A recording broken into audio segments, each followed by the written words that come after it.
Hi, hello, everybody. This is, I forgot how many times we did it before, but this is a conversation, dialogue between experimentalists and also theorists on consciousness research. And today we are going to talk about on being versus doing.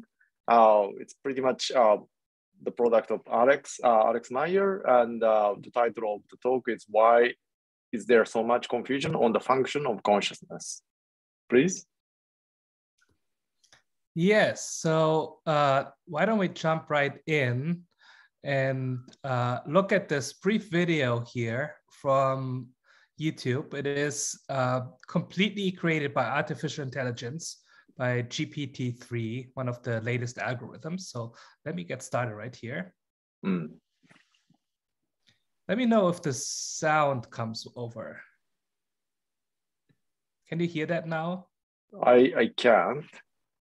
Let me try. Maybe.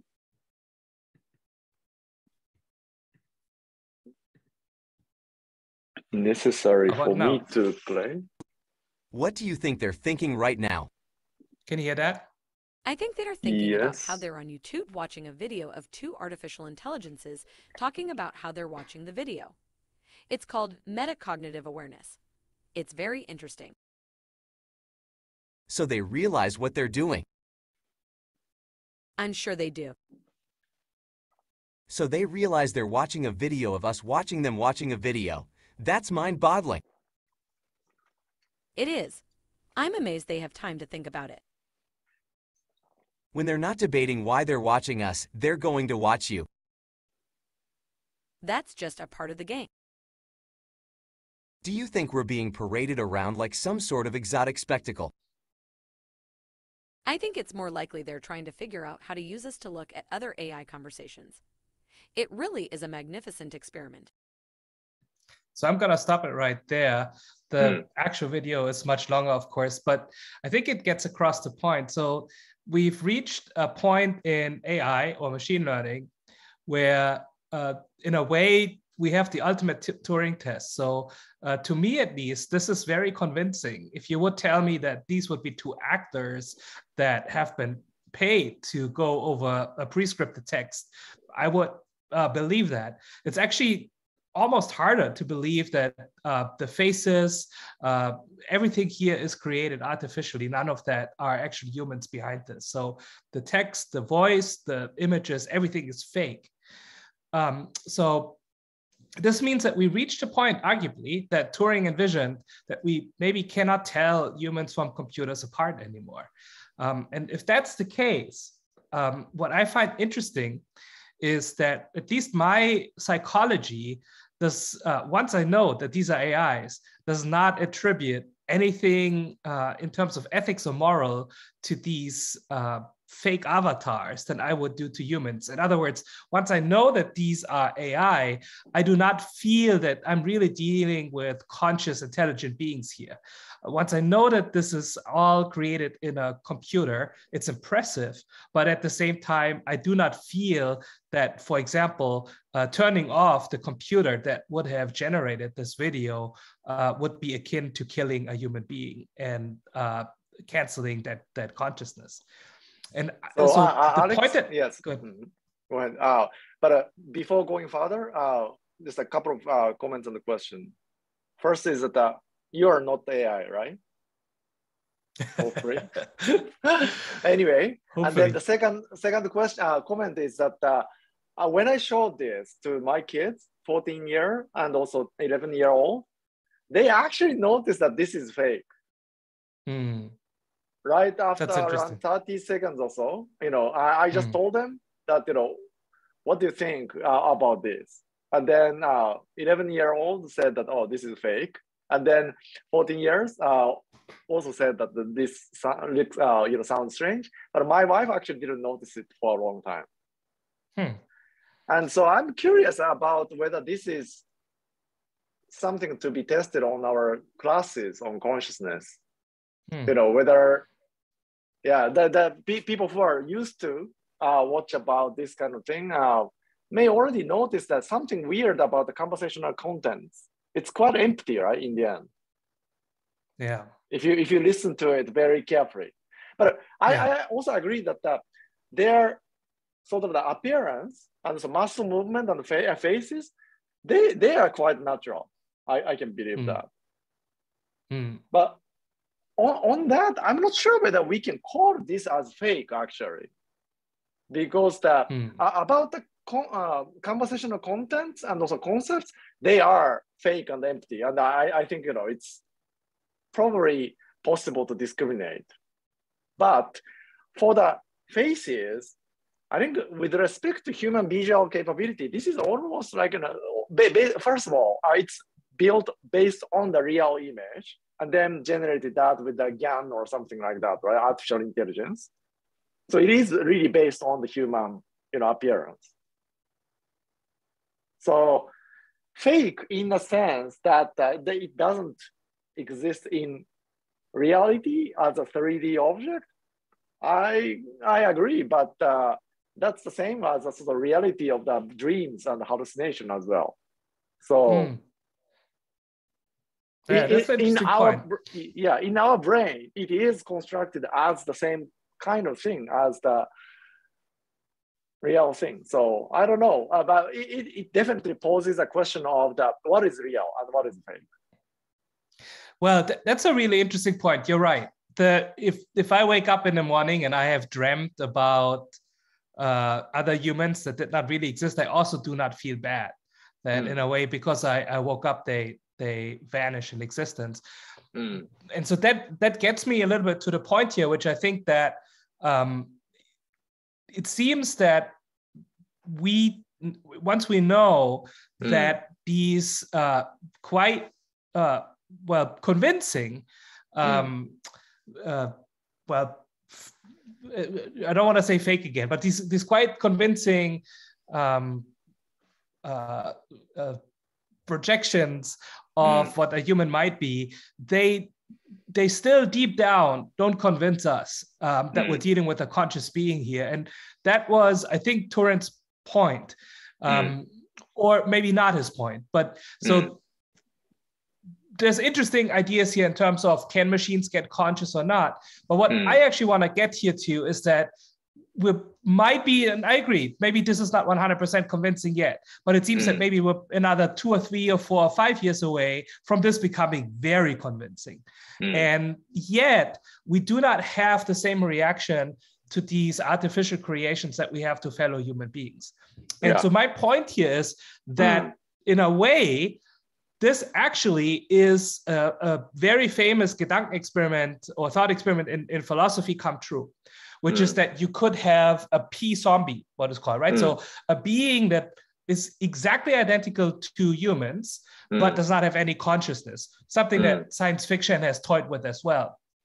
So to me, these avatars are getting close to P-zombies, that you're having conversations. And so there's other videos on the internet where people have conversations with these AIs. And it seems that you're dealing with other humans. As you said, visually, it's very convincing. Sound-wise, maybe there's still some flaws. And then conceptually, again, it's starting to get convincing. And yet, once we know we're not dealing with another human being, all the magic falls away. And we, at least for me, and I would wonder how other people think, I do not for a second believe that this is a conscious being. And that I find really intriguing, because it shows the dissociation between a function and behavioral component of consciousness, or what a lot of people see as the effect of consciousness, and what we actually intuit as consciousness. So to me, it's almost as if this Gedanken experiment, the philosophical Gedanken experiment of P-zombies, now is reality, and we see, oh, it doesn't work. Once you encounter a P-zombie and you know it's a P-zombie, it's not convincing. You do not believe that the P-zombie has consciousness. Yeah, just one more comment. So I agree that this is close to the Gedanken experiment. So the experiment about, phenomenal zombie kind of existence. And in a sense, it is kind of as predicted, right? If something that doesn't have a phenomenology in itself, if they behave like us, and if they react like us, this is still not there yet, but I think, as you said, in 5 years, maybe they are going to be able to generate something like this in more natural reaction in a conversational style, in a meaningful and also contentful conversation, which is very difficult to deceive even my kids. Then, from the behavioral point of view, observation of that entity, other people might feel like this entity has a conscious experience. That is sort of as predicted. In the point of this Gedanken experiment is that then do we ascribe or do we admit that this entity itself has consciousness or not? That's a sort of the critical point, I would say. So right, and I think it's an appeal to intuition.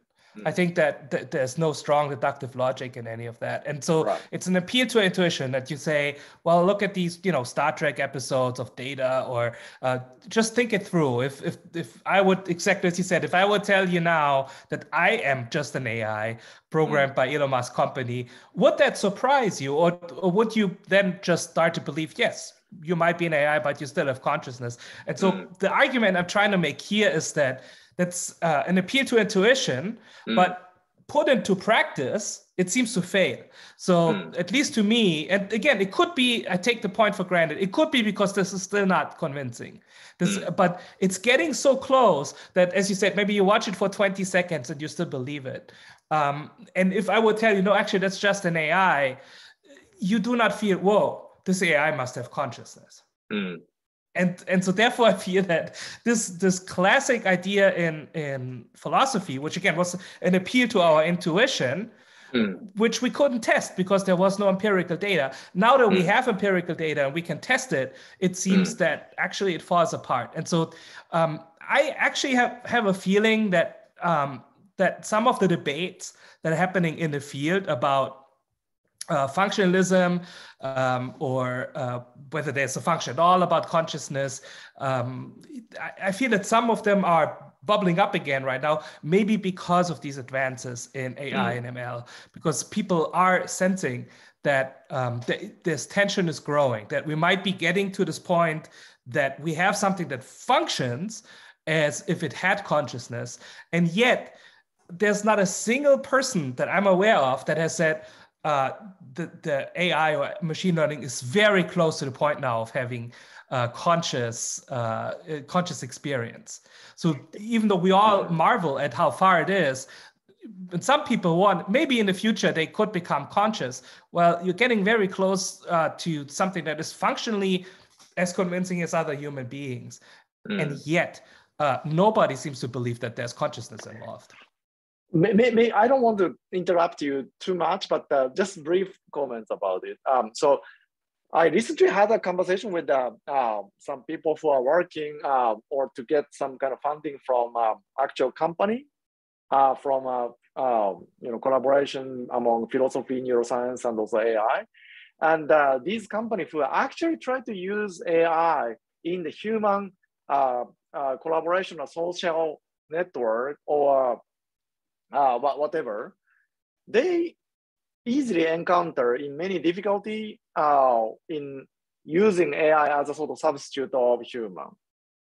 So it's widespread, and there's a large margin of the progress right now through, but there is still even at the level of function, I think there are, especially in something that is very difficult to represent as a symbol of value, such as trust or intuition or creativity and things like that. They are very difficult to still implement AI, and we probably still don't know how to implement that. But anyway, that's a sort of that separate issue from this phenomenal functional kind of distinction. So let's move on. I would actually make a similar point that there's a lot of debate about chatbots and people sending money to chatbots, thinking that they've been dealing with a human being on the other side, or bots on the internet, actually on social media, influencing what people think, and maybe even politics. And my argument would be, so that's actually working in favor of my argument. So that would show that you can have, if you have very little interaction, like a chatbot or something, you can have this illusion still that you're dealing with another human being. And yet, if you tell somebody, no, this was just AI or ML, then nobody would say, whoa, please don't turn off this computer. So that, again, I feel goes with my original argument that the Gedankenexperiment of a P-zombie, that if there would be human beings that had no consciousness and they would function just like humans, there wouldn't be any difference, basically. It seems to be that there is a big difference, and that difference comes through in our intuition and ethics and morals. So we're not convinced, in other words, that function is everything. So here is something that is functioning very close to humans, but because of other problems, for example, that we know, it's just a computer program, it's not biology, it doesn't have a brain, there's other things, for example, the phylogenetic similarity to us, other things that we seem to take into account before we attribute consciousness to something. Just function doesn't do it. That would be my argument. And I think that we're close to seeing this. Okay. Let's move on. Okay.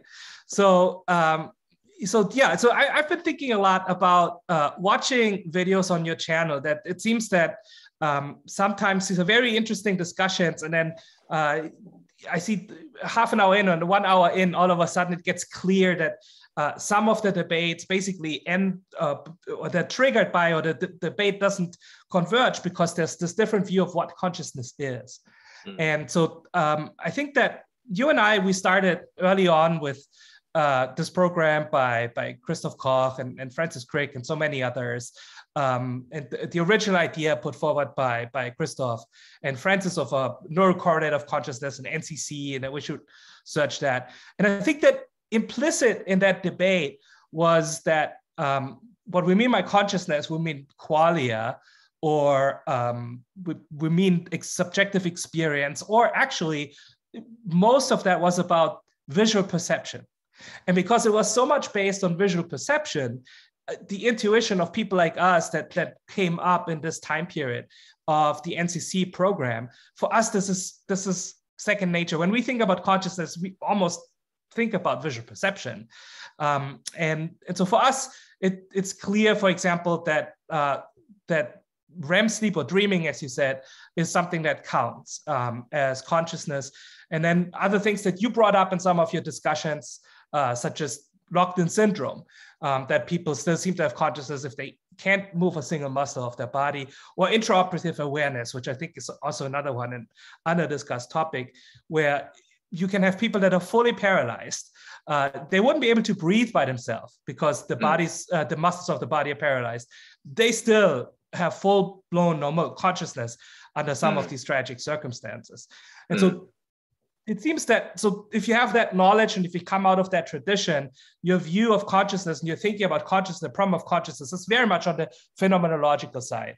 And the equation of consciousness was something that is independent of behavior, because in all of these non-behavioral states, it still occurs. And maybe what's implicit in that is that qualia might be epiphenomenal, or that it's an aspect that might be maybe a weaker formulation, but importantly that it doesn't have a function that like reasoning might have or decision-making might have. So it's in some ways orthogonal to that, or primary to that, or even secondary to that. But function is almost like a counter reaction to behaviorism, which said, let's get rid of anything that's subjective and only focus on behavior. And that was at the time a smart move. And so this seemed to be like an inverse move to say, let's get rid of all of behavior in neuroscience or psychology and just focus on what remains, which is consciousness or perception itself. But then in these discussions, what we often see is that people equate consciousness with attention. You did really marvelous work on this, on dissociation of those two, which I think triggered more debates such as ANP consciousness. But I think that's a very important distinction. I think you made it because of attention having a role, whereas consciousness might not have such a function such as attention has. Another one that we see a lot is, and I think Christoph's recent book was about that dissociation between consciousness and intelligence. And so that is another interesting one that, again, the example we just showed, I think made clear that just intelligent behavior is not convincing for us for consciousness. And that, yeah, even as it becomes human-like, I mean, you could argue that a pocket calculator shows you that you're not impressed by the calculating skills of a calculator that might be superior to yours. So in some ways, a pocket calculator is more intelligent than most humans, but we don't think it's conscious. And then often this debate about an evolutionary role of consciousness, which again implies that it has causal power, or that it leads to other philosophical problems in terms of its material basis.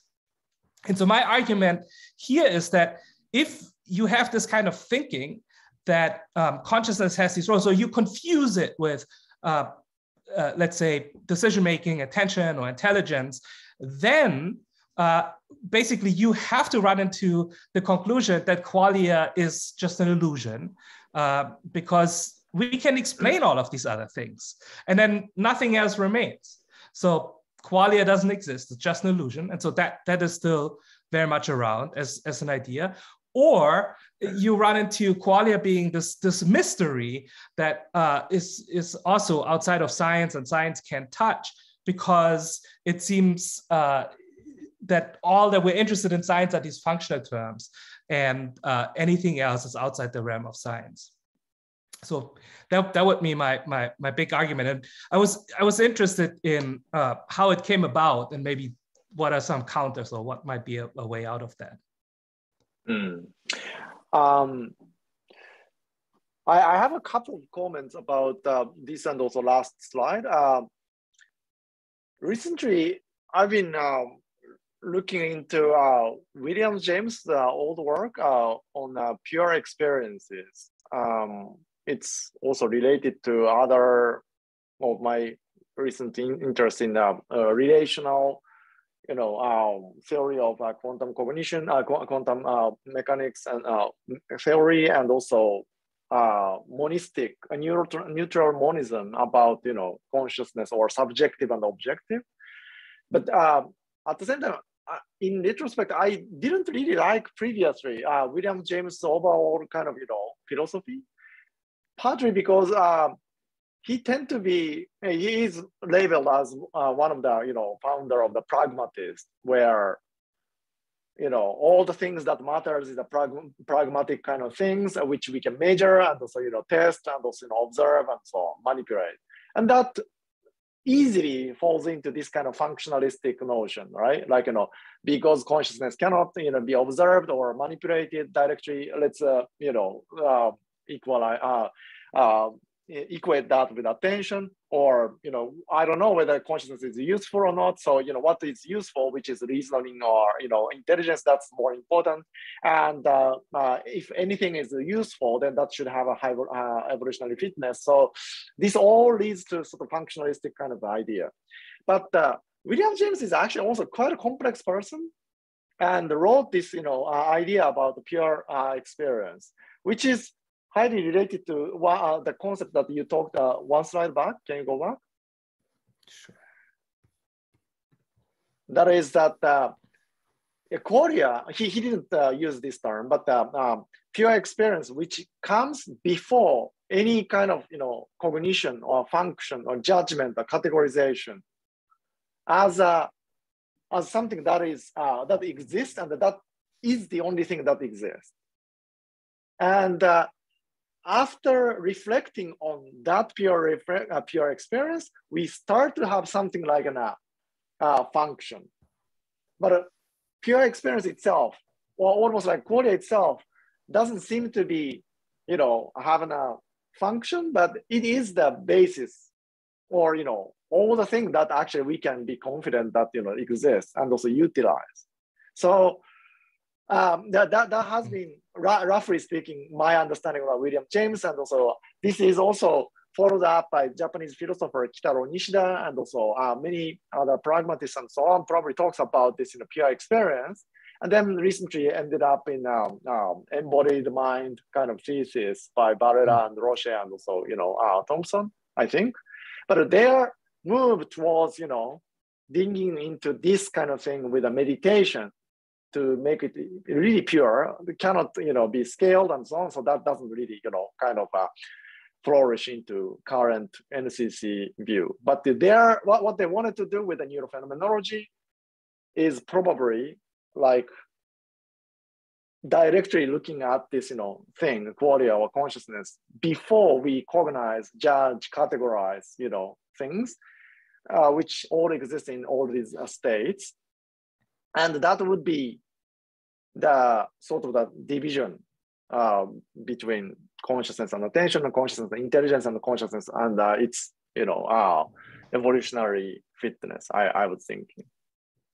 Yeah, and even consciousness and cognition. So for me, the example that struck me the most is certain forms of agnosia, where people can perfectly draw almost photorealistically images of objects, and then are completely unable to name them or to deal with them. Right? So they would draw a key perfectly, but if you ask what is this, they say a spoon, and interact with it accordingly.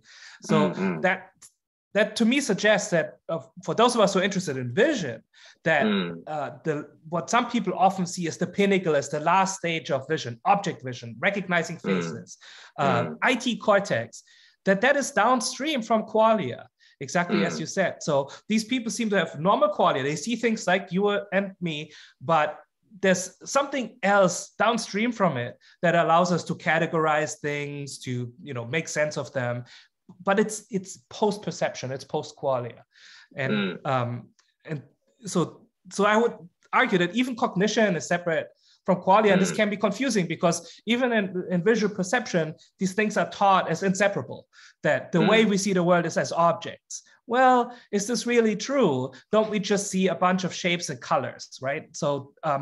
And that is maybe also why there's this renewed interest in psychedelics and this renewed influx of people that are talking about qualia and qualia research that also have interest in psychedelic experience. Because I think I haven't had one, but it sounds from everything that I hear that you get this pure qualia experience. You see shapes and patterns and you can't make sense of it. And I think that shows that there's this dissociation from our interpretation of the word cognition, higher order consciousness, if you will. And that's separate from the mere fact that you have subjective experience. That's interesting. I usually haven't thought about the psychedelic experience research as sort of something like, as you said, but coming from this angle, maybe that what psychedelic drug is suppressing is this recognition or categorization or thinking or understanding, and then to enhance the opportunity to appreciate the pure experience or qualia, and that may have a good sort of a health outcomes or benefits like meditation or mindfulness, maybe. And it has been claimed that some of these psychedelics has a strong health benefits, right? So yeah, maybe that's actually an interesting idea. But one thing I wanted to also mention, because you are German, right? You probably know a lot about Kant and also Hegel kind of philosophy, and this kind of tradition comes partially from Kant's understanding Verstand thing, right? Like sensation. Verstand? How do you pronounce? Yeah, reason or Verstand. Yeah. So in Japanese it's translated into understanding, but the sensation or pure sensory things that comes before judgment or categorization or conceptualization is quite meaningless unless you understand, and then understanding it into organize into one of the 12 categories or whatever that he suggests, and then that categories are also governed by, in a sense, self or unified kind of, thinking thing. And that is a sort of, the kind of only useful thing or only way to get to the objectivity or truth. And so I think, there is a deeper roots why philosophers and so, philosophically oriented, psychologists, especially without any kind of, methods to deal with this pure experience without any verbalization or measurement or brain activity, easily goes to, functional, behavioristic kind of, tradition. There is a really strong, influence. Yeah. Yeah, it's interesting. You're right. The German word Verstand better translates to understanding. And I actually never thought about it. Reason is a very poor translation in that way. That's really interesting. The other thing, I think we talked about it before, that I seem, again, don't want to step on anybody's toes, but that I seem to sense is that philosophers, people that spend all their time, or most of their time, in the world of reasoning and logic and understanding, they seem to gravitate to theories like higher order thought, which are theories that are catering to that aspect of a life of the mind. And so, yeah, I think that, again, that's why I said that to maybe contextualize where we're coming from. So in this classic NCC view, which was my first encounter with the problem of consciousness, that was already a very different context because there was so much on the perceptual side. And so for me, something that I wish I could show everybody is that there's an art museum in Munich, and there's a room in the basement that was a special light installation. It's a window that you can't see, and it lets in some of the sunlight, and basically it's let in through a purple filter. And the whole room seems to be filled with just like a fog machine. And so you're stepping into a room and you basically lose our sense of space. So because of the light and the fog machine, you can't see the light source. You can't see the walls of the room anymore. And so you get this experience of just standing in an endless fog, purple fog that seems to have no boundaries, seems to go infinitely. And so this experience of not almost going against Kant, of being able to perceive color without perceiving it on a surface, as even some perception scientists say, or without perceiving it within space. That is still not perfect, but it does show a little bit of this pure experience that we seem to be able to have. I see. Okay, let's move on. Yeah. So I might step on some toes, but I was thinking again, like, why is there this divide? What might be causing this people talking past each other sometimes when it comes to consciousness? And so a few things that I just think might be just in the history of Western thought. That, as you said, there has been this divide of what our mind is or what our consciousness is. And so starting with Aristotle and then getting very strong in scholasticism was that there was this urge to divvy up mind into separate things, such as intellect and will. And there was this increasing emphasis on, these are not just my words, on intelligence and active reasoning over passive experience, exactly maybe as you said that in Kant about sensation versus understanding. And so what has happened, again, these are not my thoughts, is that gradually this idea of this active element of will has come to the forefront and is seen as the primary distinction of the human mind. And so that's tied to the problem of free will, which is always lurking in these discussions. And it can be frustrating to somebody who's interested in consciousness as qualia. And I don't know how it goes in your teaching, but it happens to me often that you end up with the free will problem all of a sudden, even though that seems to be very tangential or even orthogonal. There's a relationship there once you realize that, maybe we're talking about the brain, and the brain is made out of matter, and there's preservation of energy. And so how can the mind influence the brain if the brain is influencing the mind, and it's materialism, naturalism. But apart from that step, it's confusing that the question of free will seems to come up so frequently in debates on consciousness. And then maybe in an analogous or parallel development in history, this is something, again, that not just I have noticed, that we always seem to look at the latest technology, whatever dazzles us at the moment, and use that to explain the brain. So the Romans, Galen, for example, he thought of the brain as functioning pneumatically, basically in terms of water being channeled through the different ventricles. And the argument would be because at that time, the thing that blew everybody's minds were the aqueducts that the Romans built through the landscape. You can still see some of them today. They still exist, and they are amazing. That there's huge valleys, and you have to traverse through. And how Romans were able to manipulate nature and earth to that extent. So people were enamored by that technology. And so you have something complicated as aqueducts, and you have something complicated as the brain. And so there must be some relationship, right? And so the same things that could be said maybe in the 50s, which was the golden age of neuroscience. We discovered action potentials and wrote down equations for it. Almost all the things that we now take for granted in neuroscience happened in a very short time span.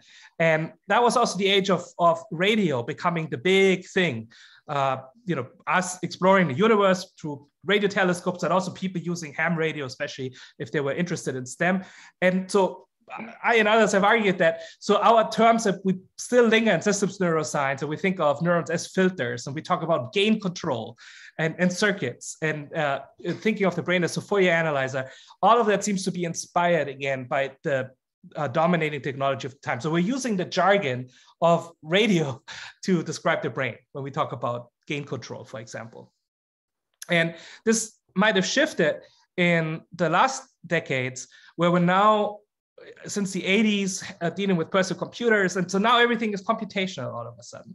And then maybe the latest step on that is with the internet and social media becoming a thing that people really have started thinking about the brain as networks and hubs and communities.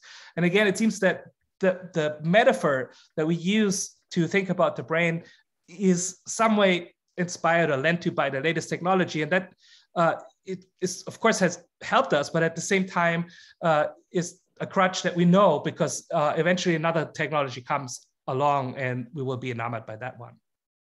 And this trend, though, might have led to, again, thinking about brain function entirely in terms of computational terms. And so I feel that is where the function lingers again, right? Once you think of brain function as something computational, then function is right there. And so, as you said, yeah.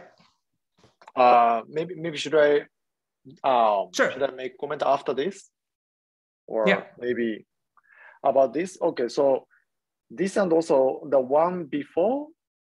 I wanted to make some comments. Yeah, so I think it's interesting that you observe that the active aspect of our kind of lived life, like free will and volitional consciousness as a sort of the related to functionalist or pragmatic kind of thing, like just receiving things and doesn't do anything. Is meaningless kind of idea, and that promotes this thinking, which is not a bad idea in itself, I would say. So, but here, I think this underlying assumption is that there is a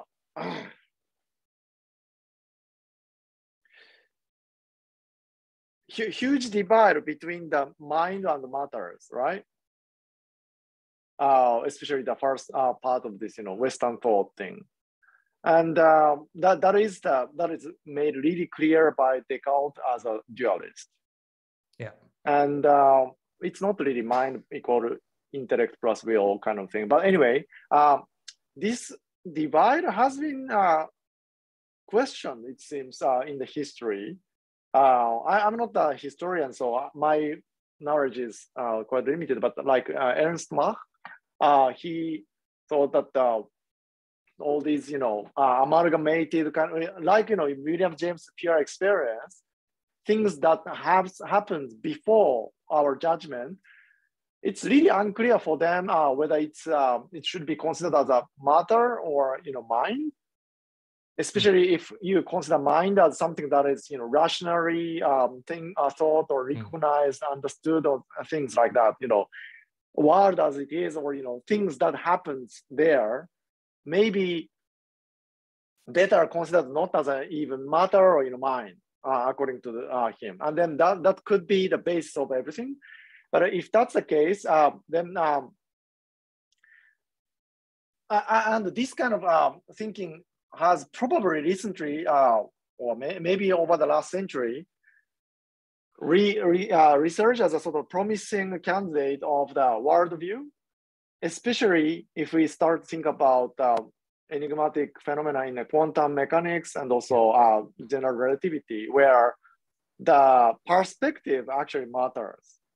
Yeah. And if you take that kind of perspective, and any kind of relations are things that co-determines or simultaneously determine A and B together, then also, if, thinking about passiveness as well as the activeness of this action or perception,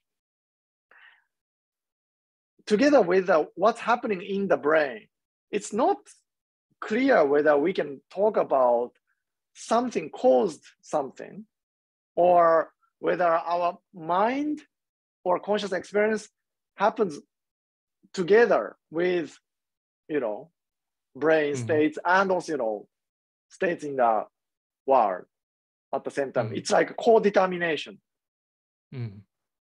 So this is still not a well-developed kind of thoughts, and but I just wanted to throw in this kind of perspective. If we continue to think about there must be some kind of causal relationship or causal explanation from mind to matter or matter to mind, it may be very difficult to deal with all these things that we know in scientific investigation. But if we start to really think about the relation, a co-determination, a co-relationship between the brain and things happening, in phenomenology and also in the other world, maybe what exists as a fundamental is the relations. But that is also ephemeral at the same time. So it ends up in nothing actually remains, intact and intrinsically existing without the help of others, which starts to become very kind of close to, I think, IIT perspective, or what we are going to probably talk about in next. And then about the next slide. Can I just jump in there really quick? Because I think it's very interesting what you said there. I think it can scare some people that to take on that perspective that we, saying that this mind matter distinction might not be as clear, or that maybe it's also unclear what is primary there.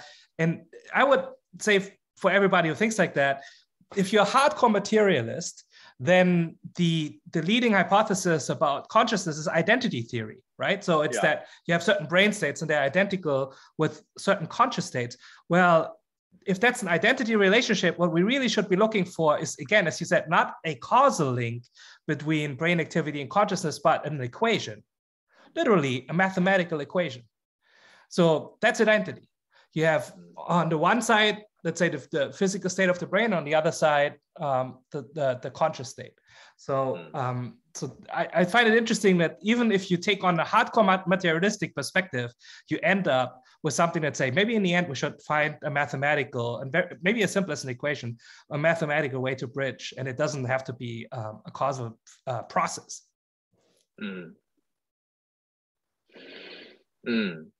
I mean, can I share the slide? Sure, I think share the screen right now. Host. I think you, oh, I have to stop. Let me put it. So I recently, I mean, I knew about this figure for a while. This is taken from Wiki. And starting with distinction between phenomenal, physical and mental, and then, you know, making a strict division is this, you know, dualism, right? And what you are talking right now is a physicalism. Like brain as a physics, basically this is the only thing that matters. And then mind is epiphenomenal. And then the tension has been always, yeah. Or a different also, aspect, you know, right? Yeah. You can still be a dualist by saying it's just a different aspect or different perspective. Yeah, and then idealism is, you know, this one is more important. And then, like, you know, dream, hallucination, and so on starts to sort of say that we can't actually distinguish the matter when there is a mind. So this one is more important kind of an idea. This neutral monism, I haven't actually really paid attention really until recently, is the one that I'm kind of, you know, alluding to today, right? If there is something more fundamental than the division of the two, and if it simultaneously kind of explains both, which is probably relation. And that's interestingly, it seems like, you know, William James and also Bertrand Russell, who are arguing against, you know, other stuff about, you know, the status of the truth and so on, seems to have eventually come to this thing. And also, if you think, you know, this might also scare the listener, but if you come to the contemporary discussion about, you know, quantum interpretation of the observer or measurement. Yeah, measurement problem, Yeah, measurement problem. And then if you don't distinguish what is the observer, what is the measurement, and then when two things actually interact or, you know, meets, then the phenomena arises. And that phenomena can appear to, you know, one of these entity. And then when that actually starts to become more and more complicated, then it starts to kind of diverge into more physical and more mind-like thing. Seems to be the one that I'm kind of advocating right now. So just wanted to.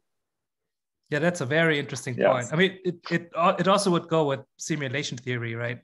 So it certainly is. It is fascinating what has happened in quantum mechanics in the last couple of years that basically has shown that the collapse of the wave function, people early on, like John von Neumann and Eugene Wigner, that said, it seems like you need to have a conscious observer for that to happen. That there's been empirical evidence, you know, Barton Zeidinger in Austria and so ever, that really seems to move into that direction. So there seems to be something in quantum physics that seems to point, or it seems to be more relevant to consciousness maybe than we previously thought. And then, okay, then can you come back to your second slide? Let me turn this on. The one after. So yeah, then this, you know, analogy is very also interesting. And then especially about this, you know, neurons as computational units of processing, or the second part, I think it requires some kind of discussion or worse discussion. I have been talking with other people about this, and then I initially didn't understand it, but there is this idea of the non-representationalism or anti-representationalism,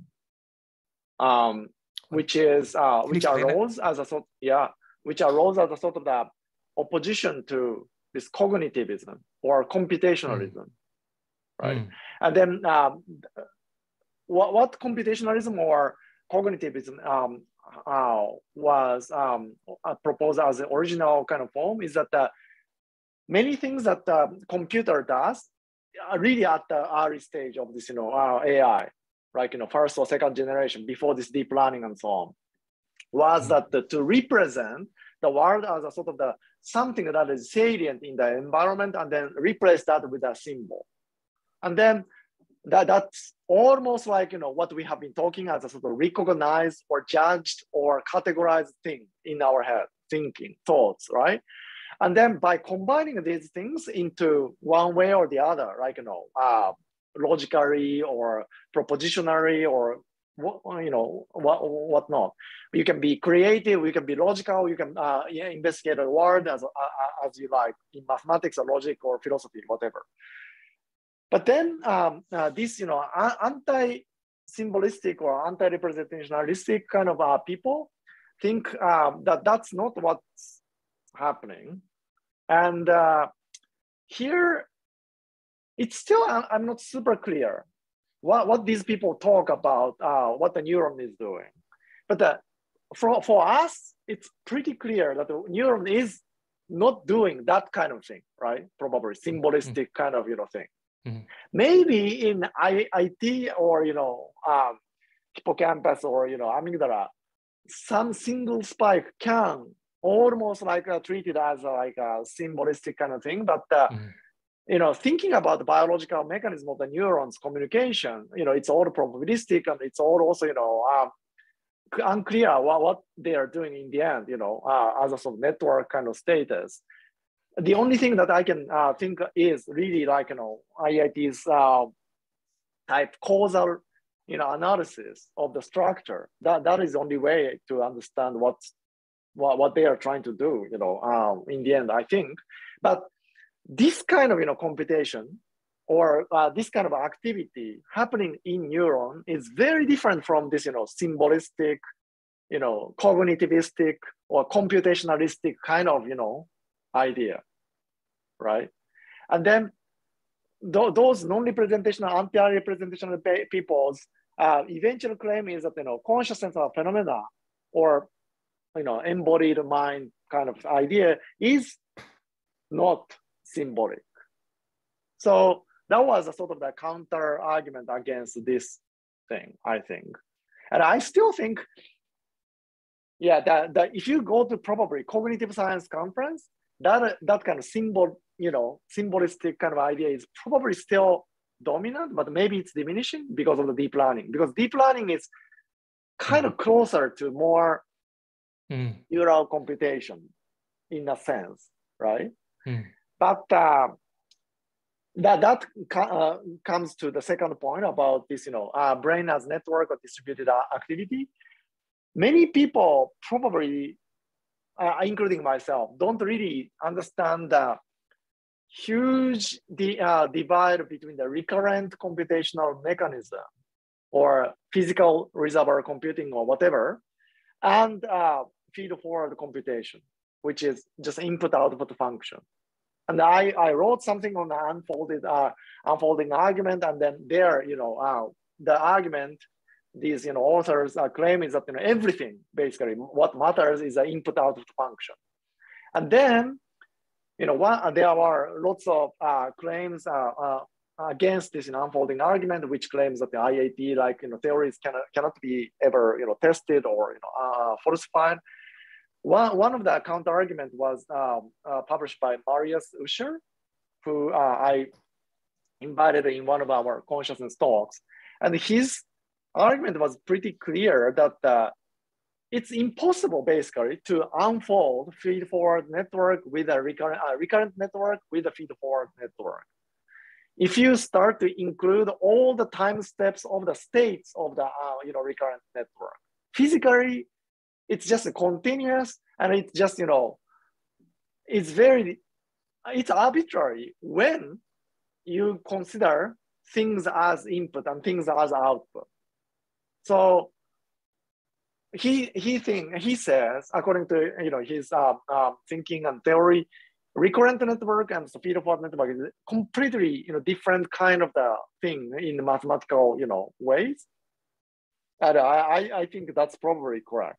And if you think about that, then both of these statements, like advent of the computers and advent of the internet, both treats networks or neurons as the kind of the thing that is considered in the unfolding argument, which is purely feed forward and so easy to deal with by one. It's not like complex entity that is connected and generates some so-called emergent property, right? So if we start to think about that and then come back to this non-symbolistic symbolistic or anti-representationalistic kind of ideas, then you also start to realize that all these AIs are not there yet, right?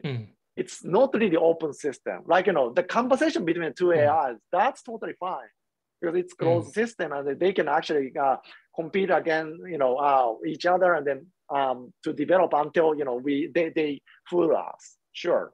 But once it starts to be implemented and opened into the reality, then many things becomes completely unpredictable and one shot, and it starts to become very ambiguous. And then we previously didn't really have any kind of cognitive theory or neuronal theory to deal with this kind of one-shot thing or indefinite thing or unconventional thing. And that's the reason why I started to become extremely interested in this quantum cognition or quantum probability theory kind of idea, which allows us to deal with this. And the implication is that many of our interactions, which happen only once, is always unique, and still, we can deal with these things, all these activity. But in the classical Bayesian kind of thinking, or symbolistic kind of thinking, we all have to have the answers and also measure all these joint distribution of the two events, precisely, or three events, four events, whatever, to prepare all of our preparatory answers on the behavior. That's just impossible and infeasible and not what we are doing. And dealing with this kind of thing may require another sort of analogism, which is probably more related to the recurrent network physical reservoir. If it starts to become more, common, and also quantum information processing kind of device, that may be, the next kind of, generation of the analogism, also relating to consciousness, possibly. Super interesting point. Yeah, so maybe you can expand on that a little bit. So what I understand about, I would like to call your work quantum perception, right? Because quantum cognition existed before, and we said there's this divide between cognition and perception. So you kind of, I thought it was revolutionary because you brought it down to perception. And so while people have shown before, okay, if you do cognitive judgments, you have non-commutability, right? So if you go one way, it looks different than if you go the other way. Commutability. And then you showed, well, that's also true for color perception. So if I show red before blue, it looks different than if I do blue before red. Right. Is that exactly correct? So that's totally correct. And I think now the next thing is probably to combine this with the no report paradigm to get to the pure experience, actually. And we have some kind of, exciting pilot results to show it seems like, if you, in the bistable perception, right? If you look at the states of the, brain or infer the state of the brain by partial observation of the bistable figure, which means that, it doesn't inquire completely, determine your state of the bistable perception or observation at time 1 and time 2 and time 3. And then always, in across different, trials, you ask, whether there was a change or not, whatever, between 2 out of 3 time points, right? Then if everything is like, classical kind of, conscious experience or perception, then the correlation between the time 1 and time 2, time 2 and time 3, time 1 and time 3 should satisfy some kind of relation. It's called, Bell inequality. right? The easiest kind of imagination is if the percept at time 1 and time 2 is correlated, and then time 2 and 3 is also correlated, then it must be the case time 1 and time 3 has to be correlated.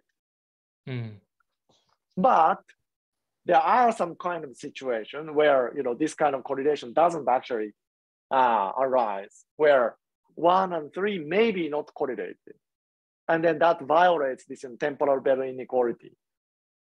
And but this is not super strange from my point of view, because our experience is not always definite. And so this part is the one that I'm starting to be more departing from IIT's exclusion principle. Or maybe there's a way to be compatible with the IIT's exclusion principle, actually, which is that the qualia itself is definitive, but the report, the act of the report makes it, incompatible with, different ways of observation. But anyway, if our conscious experience is not definitive at each point, and then it can happen that 1, 2 are correlated and 2, 3 are correlated, but 1, 3 are not correlated. And yeah, that's very exciting. Yeah. This would be, as you said, it's like a quantum perception. Yeah, two things I find interesting. One is that you still would see this as an analogon. This is interesting to me. But the other one I find interesting is that the exclusion axiom of IIT, anybody who's actually not just judging IIT on the cover of its book, which a lot of people seem to do, but somebody who actually worked through the formalism, that's the one that several students and myself seem to struggle with the most, because it almost seems like magic, right? It's like, so you have phi here and phi there, and then somehow the biggest phi wins, and it feels like, well, how? Is there something that's above everything and seeing all of that and is making that decision, right? It seems it's a little bit the problem that existed also with the synchrony hypothesis of consciousness in the brain, in terms of like, who's reading that out? It's actually all the coding hypotheses and the representationalism that you mentioned, they all struggle with that they still seem to think that there's an immaterial soul that is looking at the brain activity and then reading things out and making these final decisions, right? So it's an axiom for a reason. But yeah, it's interesting that maybe if that's a weakness, it's interesting that if there's a point of IIT that you're attacking, that's the one where it seems to happen. It's not, I'm not sure whether it's going to be something that is attacking kind of, aspect or not. It may be, the closest, analogy I'm imagining is probably the Riemann, geometry, or, Euclidean geometry versus, non-Euclidean geometry, where, those geometry starts with the 5 actions, and then, there are, 2 points can be connected by 1 straight line and things like that. And then there is this 5th action, the parallelism action. When there is 1 point and then there's a straight line, there's only 1 line that can be drawn through this point, which does not intersect with this line, infinite line. And if you think about all of this geometry on the sphere, it doesn't happen. You always intersect with twice. And if it's curved and also negative curvature kind of thing, then you can actually have a different number of the intersection and things like that. So 5th axiom of the IIT, right, which is this exclusion. If you allow that a percept is not definite all the time, and or we need to probably also think about the relation between attention and consciousness in IIT more carefully. And then, for example, also, unattended location. I'm not really sure whether this experience is definitive or not. Right? Even the boundary of the visual field, if I attend, I feel like there is a probably boundary, but if I'm very focused on here, what I'm very sure and also definitive is somewhere here, but not unattended location, right?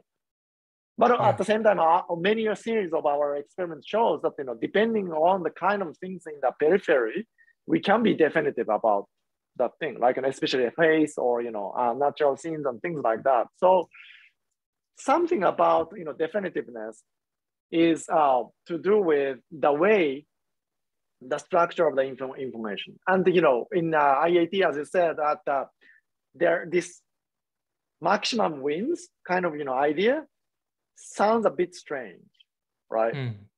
And it may be possible to, construct IIT, which does not require this, determination of maximum, and allowing everything actually exists. It's very, very interesting, because the strength of IIT is that the axioms seem to directly, so the strength of IIT is that it comes from a Cartesian perspective, right? So these are axioms, but they come from our core experience, something that is almost indubitable.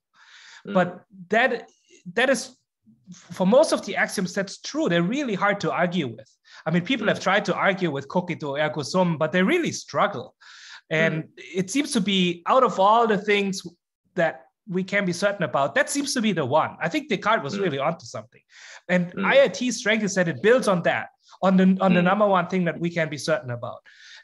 And then the exclusion axiom, it doesn't necessarily follow lockstep to that, because of these experiences that you said, like the clothing on your skin might be like that as well, where it's like, if you pay attention to it, it's clearly there, but it also seems to have been there before. It's also, when you say the role of attention with analogon with quantum here, might be that it almost seems like a collapse of a wave function, that you might have in indefinite perception, and then with attention collapses, and you get that definite exclusion.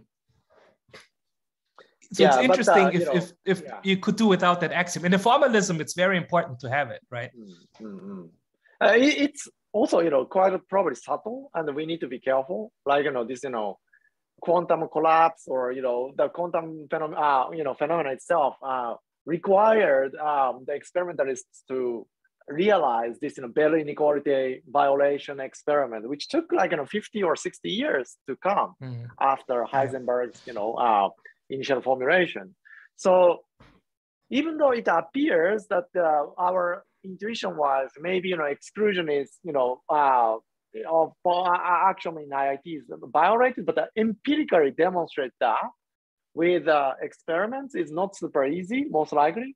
For example, the standard, attention kind of phenomenology, like, feeding of our bat on the, a chair, that may be relatively easy to understand or explain from IIT point of view by resulting in this, concept of a complex, right?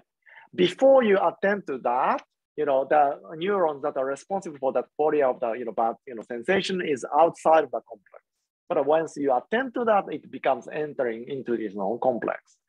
So it's not that kind of thing that we want to see, but it's more like, assuming or, proving that we have this visual field all the time, and also, with and without attention. And then with and without attention, let's say, we measure some kind of, similarity of the things. And then if it turns out that, without attention, the similarity rating is still reliable, but, needs more like, quantum cognition-like modeling to, assert that, at the time of the presentation of stimulus, we cannot just, assume that we have a definite, experience of the two.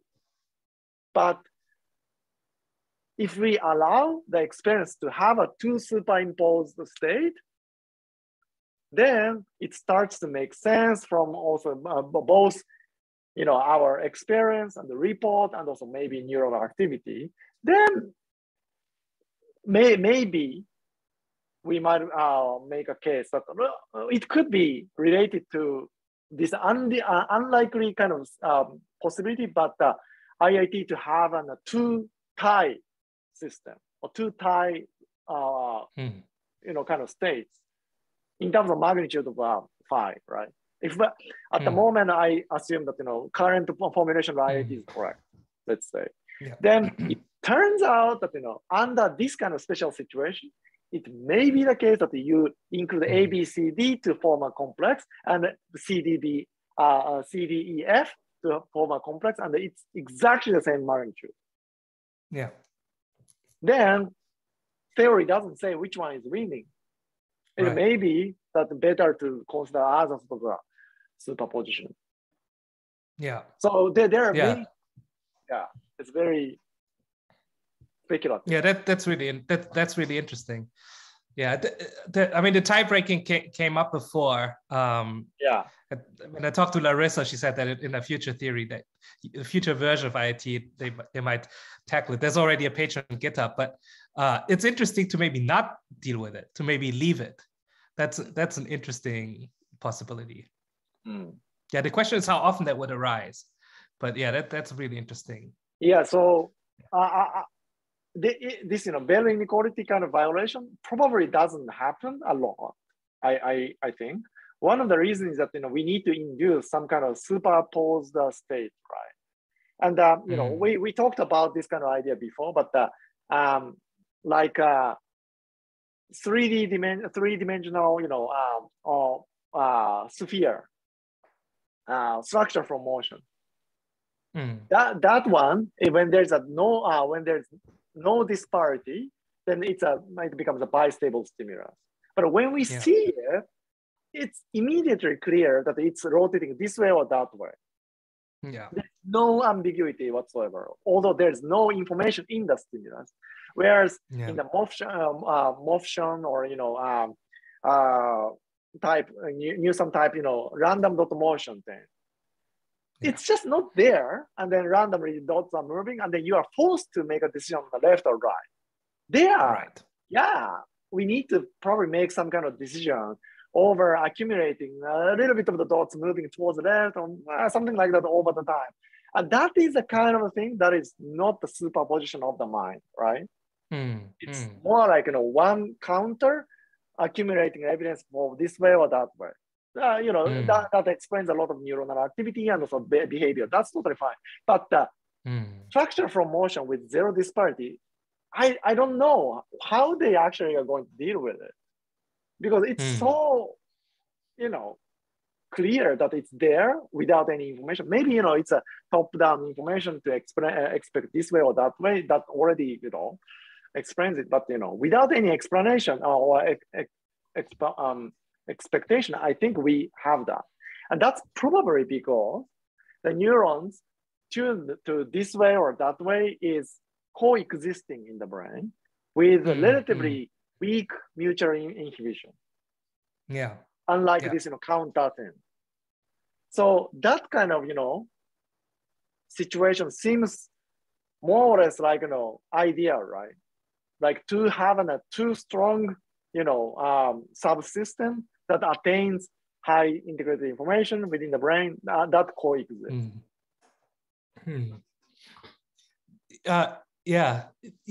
There's interesting work by Jan Braskamp, I think Sam Ning, because Jan has shown, so David Heeger and I think Randolph Blake, they have this fMRI study where they did these traveling waves in V1 for binocular rivalry. And so basically you can see that your perception, you can see that on the surface of V1, you can see that traveling wave as the perception switches from one eye to the other. But the interesting, it's just a minor figure in one of the papers. They had attention sucked up somewhere else. So, attention sucked up, and you still trigger the traveling wave. You still see it in V1, but you do not see it in V2, V3, and V4 when attention is drawn away. And so Jan Braskamp, when he came to Vanderbilt, then he did studies with Randolph Blake where he looked at after effects after flash suppression with or without attention. And it also seemed that binocular rivalry flash suppression does not work when attention is withdrawn. And so just based on the after effects, it seemed to be different. And the latest of that, it's all from the top of my memory, so I might make some mistakes here, but the title of the paper is something like that the perceptual state you enter under these circumstances is actually a totally unique state. And so that is close to what you said. So the work with Sam Ling, if I remember correctly, is basically it's neither that you see one eye or the other eye, or that you fuse. It seems to be, based on the data, it seems to be an entirely different state of perception. And because attention is withdrawn, it's unclear whether it's unconscious and happening. But if there's still some amount of perception left, it seems to be some kind of superposition of the two eyes that might be happening in this case. So that might actually be direct empirical evidence. Yeah, so I think, unattended consciousness, especially when it's clearly there, is potentially interesting direction to go. By the way, we have already talked probably like 70 minutes, no, 80 minutes or so. Shall we? Yeah, I mean, we can continue, but I don't know. Let's call it quits. We might want to do a second one of them. I still have about 7 slides or so left over, but I agree. It was an interesting discussion, but we went into a different direction. Okay. All right, then let's call it for today. Thank you.